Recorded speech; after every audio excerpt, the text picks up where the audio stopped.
परीक्षित जी ने पूछा कि महाराज आप ये बताइए कि जो मरने वाले जीव है उसको क्या करना चाहिए। ये संसार में अतः पृच्छामि संशध्यम योगिनाम परमं गुरुम, हे गुरुओं के गुरु, हे महागुरु, मैं ये जानना चाहता हूँ कि पुरुषस्य यत् कार्यम म्रियमाणस्य सर्वथा, जो मरने वाले जीव है उसको क्या करना चाहिए, ये कृपा करके बता दो। सुखदेव जी बड़े प्रसन्न हुए। सुखदेव जी ने कहा राजन, यही राजा का लक्षण है। राजा स्वार्थी नहीं होता, राजा परमार्थी होता है। तुम चाहते तो पूछ लेते मैं क्या करने वाला हूं, मैं मरने वाला हूं। तुमने ये नहीं पूछा, तुमने ये पूछा कि जो मरने वाले जीव हैं उनको क्या करना चाहिए। और संसार में ऐसा कोई नहीं जो जीव ये कह सके कि मैं सदा जीवित रहूंगा। हर जीव मरेगा, क्योंकि आया है सो जाएगा। राजा रंग फकीर, केवल अंतर इतना है कि कोई सिंहासन चढ़ चढ़ा और कोई बंधा जंजीर। इतना ही तो अंतर है। जातस्य ही ध्रुव मित्र ध्रुवम जन्मतस्य च, जो जन्म लिया है वो मरेगा। इसलिए महाराज आपने सारे संसार के लिए आपने पूछा है, ये है राजा का धर्म, ये है परमार्थी। और जो परमार्थ के कारण होते हैं उनका कभी दुर्गति नहीं होता। परमार्थ की ऐसी विशेषता है जी, जो परमार्थ के लिए जन्म लेता है उनकी दुर्गति कभी नहीं होती। इसलिए भगवान ने गिद्ध के लिए कहा था कि गिद्ध परहित बस जिनके मन माही, आपके मन में परमार्थ की भावना है, आप इसलिए प्राण नहीं दे रहे हो, रावण से इसलिए नहीं लड़ रहे हो कि तुम्हारा कोई स्वार्थ होगा। तुम्हारा परमार्थ है कि भारत की रोटी चोटी बेटी की रक्षा करना, आपका परमार्थ है कि सुरक्षा करना, आपका परमार्थ है जो साथी नारी शक्ति है, आपका परमार्थ है जो भगवती जगदंगा भक्ति स्वरूपा है, आपका परमार्थ है कि शांति सीता जो है, शांत सीता समानिता, उनकी रक्षा करना, शांति स्थापित करना, रक्षा करना। मेरी प्राण चले जाए तो चले जाए, पर मैं परमार्थ के लिए अपने प्राणों की आहुति दे दूंगा। और ऐसे जो परमार्थी होते हैं उनकी कभी दुर्गति नहीं होती, उनकी सदा सदगति होती है और उनकी रक्षा सदा भगवान किया करते हैं। परहित सरिस धर्म नहीं भाई,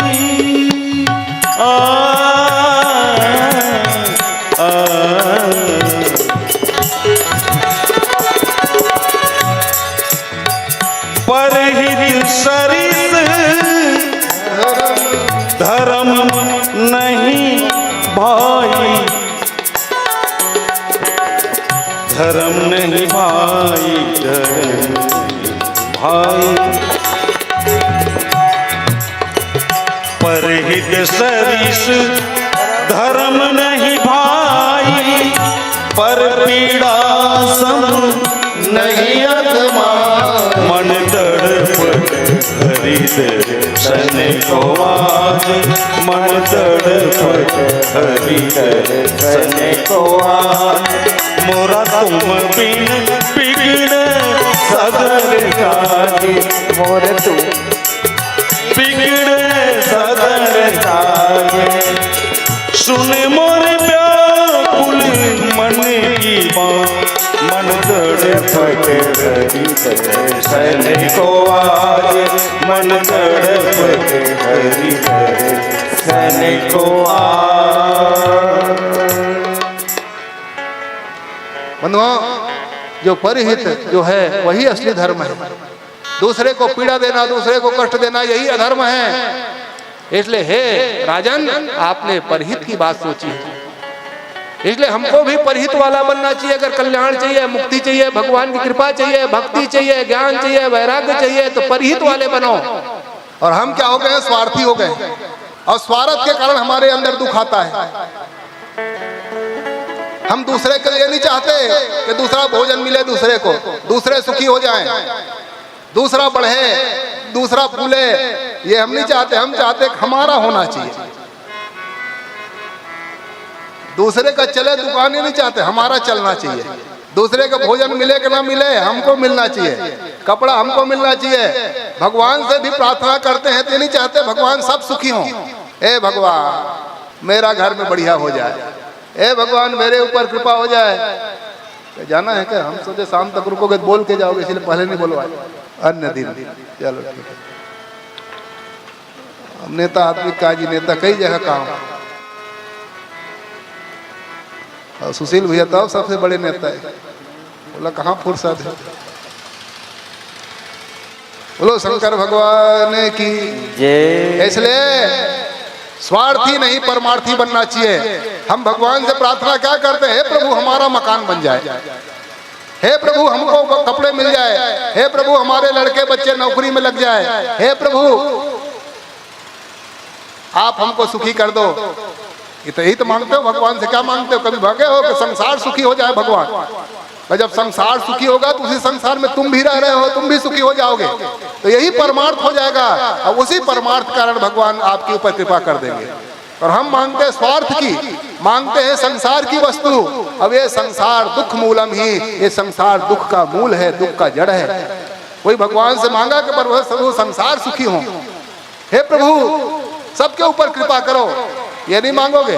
आप मांगोगे कि मेरा ठीक होना चाहिए, मेरी स्वार्थी की पूर्ति होना चाहिए। इसलिए स्वार्थ में अगर लगोगे तो स्वार्थ में रहने के बाद ये संसार मिलेगा, और संसार दुख का कारण है। इसलिए सब कुछ प्राप्त करके हम दुखी हो रहे हैं। कौन ऐसा है जिसके घर में पहनने के कपड़े ना हो, रहने के लिए मकान ना हो, खाने के लिए भोजन ना हो, पुत्र पौत्र परिवार ना हो, पर सब कुछ रहते हुए दुखी क्यों हैं? क्योंकि हमने भगवान से स्वार्थ की वस्तु मांगी है, हमने भगवान से संसार मांगा है, और संसार ही दुख का कारण है। इसलिए भगवान से मांगना है तो संसार मत मांगो, भगवान से मांगना है तो प्रभु संसार सुखी हो जाए, मांगना ही है तो भक्ति ज्ञान वैराग मांगो, भगवान को मांगो कि प्रभु आप आ जाओ। और जिसने भगवान को मांगा भगवान आए। कौशल्या ने भगवान को मांगा भगवान आए, द्रौपदी ने भगवान को मांगा भगवान आए, कुंती ने भगवान को मांगा भगवान आए, पांडवों ने भगवान को मांगा भगवान आए, प्रहलाद ने भगवान को मांगा भगवान आए, ध्रुव जी ने भगवान को मांगा भगवान आए। व्यापक ब्रह्म निरंजन निर्गुण विगत विनो, सोवज भक्ति प्रेम वश कौशल्या के गो। भगवान को जिसने मांगा, जहां जहां मांगा, जैसे जैसे मांगा, भगवान उसी रूप में वैसे वैसे उसी समय उनको दर्शन देने के लिए आए। चाहे वो जंगल में रहे तो, और चाहे घर में रहे तो, जेल खाने में रहे तो देवकी के पास आए। भगवान की यही विशेषता है, भगवान से जो मांगोगे सो मिलता है। जो मांग लो आप भगवान से, जो इच्छा करियो मन माही, प्रभु प्रसाद दुर्लभ कछु नाही। जो मन में इच्छा हो भगवान सब कुछ देते हैं। और हमारी बुद्धि क्या है कि हम स्वार्थ के संसार मांगते हैं, इसलिए संसार देते हैं। और जो परमार्थी होता है वो परमार्थ की वस्तु मांगता है, इसलिए जंगल में रह करके भी सुखी रहता है। साधु संत जंगल में भी मंगल करते हैं। क्यों? वो एक पेड़ में रहता है, तरु तर छाया करतल भिक्षा, हाथ में भिक्षा मांग के खाता है। न उनका घर, न द्वार, न पत्नी, न बच्चे, क्योंकि वो संसार का सुखी चाहता है। सर्वे भवन्तु सुखिनः सर्वे सन्तु निरामया सर्वे भद्राणि पश्यन्तु मा कश्चित् दुर्भाग् भवेत्। ये भावना चाहता है भगवान से।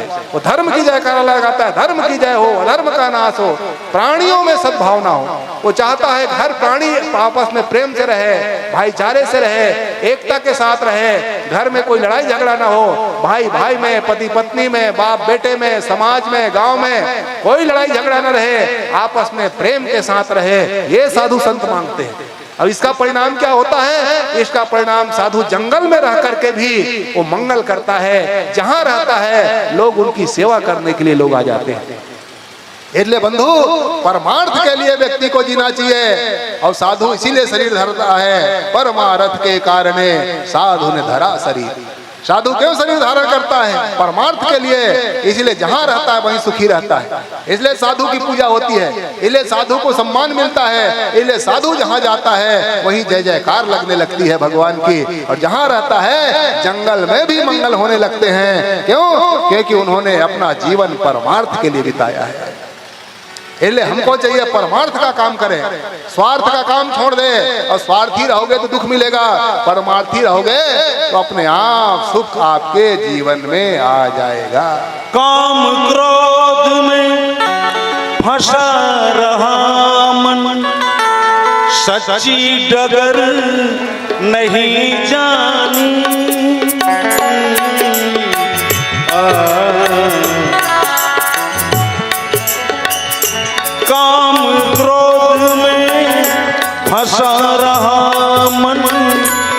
सच्ची डगर नहीं जानी, लोभ मोहम्मद में रहकर प्रभु कर डाली मनमानी। मनमानी में दिशा गलत ले, मनमानी में दिशा गलत ले, पहुंचा वहां जहां है आज क्षमा करो, क्षमा करो तुम मेरे प्रभु जी, अब तक के सारे अपराध धो डालो, धो डालो तन की चादर को, लगे हैं इसमें जो भी दाग, क्षमा करो। इसलिए परमार्थ के कारण परीक्षित जी ने भगवान सुखदेव जी से पूछा, महाराज जो म्रियमाण व्यक्ति है मरने वाले उसको क्या करना चाहिए? सबके परमार्थ के लिए पूछा था। सुखदेव जी बड़े प्रसन्न हुए और सुखदेव जी ने कहा, हे राजन, जो परमार्थी व्यक्ति है उनके लिए ही मैं कृपा करता हूँ। उसको व्यक्ति को चाहिए जिनको ये पता चल जाए कि मैं मरना है, और हर व्यक्ति को पता है कि मुझको मरना है। यही दुनिया में सबसे बड़ा आश्चर्य है, जो दुनिया को देख रहा है कि मर रहा है। दादा बाबा आए चले गए, पड़ोसी आए चले गए, रोज देख रहा है कि जा रहा है, एक आया एक गया, एक आया एक जाया, पर अपने आप को समझता है कि मैं सदा सदा जीने वाला हूँ, इसलिए इकट्ठा कर रहा है। वो समझता है कि मैं सदा सदा जीऊंगा। यही सबसे बड़ा दुनिया में आश्चर्य है, इससे बड़ा आश्चर्य दुनिया में कुछ नहीं है। इसलिए हर व्यक्ति को पता होना चाहिए, आज नहीं तो कल हमको जाना पड़ेगा। इसलिए हे राजन, उसको चाहिए तस्मात् भारत सर्वात्मा भगवान ईश्वरो हरि, श्रोतव्य कीर्तितव्य स्मर्तव्य छता भयम। हे राजन, उस व्यक्ति को चाहिए कि सदा भगवान का स्मरण करता रहे, उन्हीं के भगवान का भजन गाए, उन्हीं का कीर्तन करे, उन्हीं का श्रवण करे। ये सारा संसार को भगवान का स्वरूप देखें और भगवान का स्वरूप देख करके सेवा करें। ये माने कि मैं भगवान का एक सेवक हूँ, भगवान ने कृपा करके सेवा के लिए मुझको भेजा है। हो सकता है किसी को माता की जिम्मेदारी दे दी हो सकता है किसी को पिता की जिम्मेदारी दे दिया हो सकता है किसी को बेटा बना के भेजा हो सकता है किसी को बहू बना के भेजा हो सकता है किसी को भाई बना के भेजा हो, किसी को देवर बना के भेजा हो, किसी को सास ससुर बना के भेजा हो। अलग अलग जिम्मेदारी दे करके, जैसे लीला के रंगमंच पर लीला के जो मुखिया होता है वो अलग अलग जिम्मेदारी, किसी को लीला का कोई रोल देता है, किसी की लीला का कोई रोल देता है, और वही व्यक्ति सज्जन माने जाते हैं, उन्हीं की प्रशंसा होती है। वही धन्य धन्य होते हैं जो अपने जो पात्र मिला है उस पात्र को सही सही निभा के दे दे, जो जनता को प्रसन्न कर ले। अगर राम का रोल मिला है तो राम का अच्छा रोल निभा दे, सीता का रोल मिला है तो सीता का रोल अच्छा निभा दे। मंच में वही श्रेष्ठ कलाकार है जो अपनी कला का प्रदर्शन, जो रोल मिला है उस रोल को सही सही निभा दे। वैसे ही भगवान ने इस संसार रूपी रंगमंच में अलग अलग रोल बना के सबको भेजा है। किसी को कोई जिम्मेदारी, किसी को वक्ता की जिम्मेदारी तो किसी को श्रोता की जिम्मेदारी, किसी को माता की जिम्मेदारी तो किसी को पिता की जिम्मेदारी, किसी को मालिक की जिम्मेदारी तो किसी को नौकर की जिम्मेदारी। तरह तरह जिम्मेदारियां विधाई है और उस जिम्मेदारी को निभा देना यही सबसे बड़ी कला है। और ये जो कलाकार होते हैं वही वंदनीय, पूजनीय और अभिनंदनीय हो जाते हैं समाज में।